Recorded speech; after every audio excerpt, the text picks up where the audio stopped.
A përsëritet historia në Big Brother? Një reflektim i gjatë më brisë së linën, produksionin të hre besimin e publikut me çdo edicion të Big Brother lind dhe njëjta pyetje: kush vendos realisht fituesin? Publiku apo produksioni? Dhe sa herë që një banor që duket favorit nuk shpallet fitues, kjo pyetje bëhet edhe më e fortë, edhe më e dhimbshme për ata që e kanë ndjekur me pasion.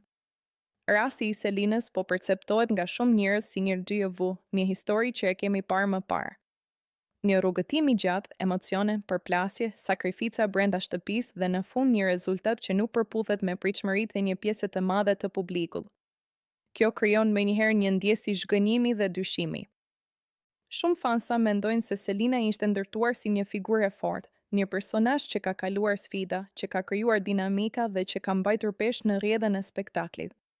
Kur një figurë e tillë nuk fiton, lind pyetja: a ishte loja e saj e pamjaftueshme, apo kishte faktorë të tjerë në prapaskenë? Këtu fillon narrativa që shpesh qarkullon, ideja që produksioni ka një plan, një histori për të treguar dhe se fituesi është pjesë e këtij skenari emocional. Publiku voton, por mënyra si prezantohen ngjarjet, montazhi, theksimi i disa momenteve dhe zbeja e disa të tjerave ndikojnë drejt për drejt në perceptim. Dhe perceptimi, në fund, ndikon votën. Në këtë kontekst, shumë njerëz e krahasojnë situatën me raste të mëparshme ku një konkurrent shihej si favorit, por në fund nuk fitoi. Kjo krijon një model në mendjen e publikut. Kjo gjë po ndodh përsëri. Edhe nëse realisht çdo edicion ka dinamikat e veta, perceptimi i përsëritjes është shumë i fuqishëm. Një element tjetër që po përmendet është ideja e premtimit të pashprehur. Jo një premtim real, por një ndjesi që krijohet nga mënyra si ndërtohet rrugëtimi i një banori.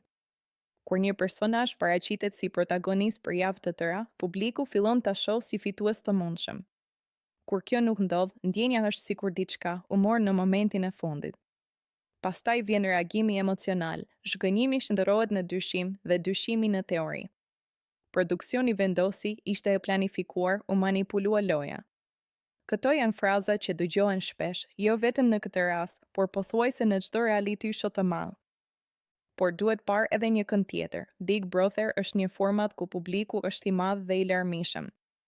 Ajo që duket e qartë në një rreth shoqëror apo në rrjetet sociale që ndjek ti, mund të mos përfaqësojë shumicën reale të votuesve.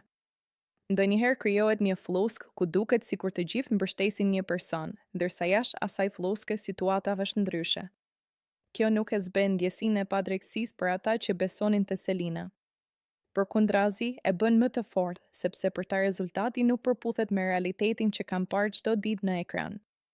Edhe ideja që familja shkon ta marrë Selinën simbolikisht ka një domethënie të fortë emocionale. Është si një reagim ndaj sistemit, një mënyrë për të thënë për ne ajo është fituese, pavarësisht rezultatit. Kjo është shumë e zakonshme në reality show. Publiku krijon fituesin e vet, që nuk është gjithmonë ai zyrtari. Në fund të fundit, Big Brother nuk është vetëm një lojë, është një histori kolektive ku publiku investon emocione, kohë dhe besim.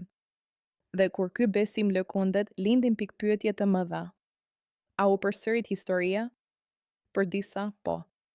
Për të tjerë, ishte thjesht një rezultat ndryshe nga pritshmëritë.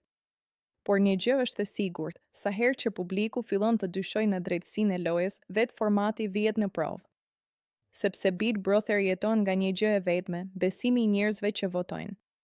Dhe kur ky besim tronditet, debati nuk mbaron me finalen përkundrazi, aty sapo fillon.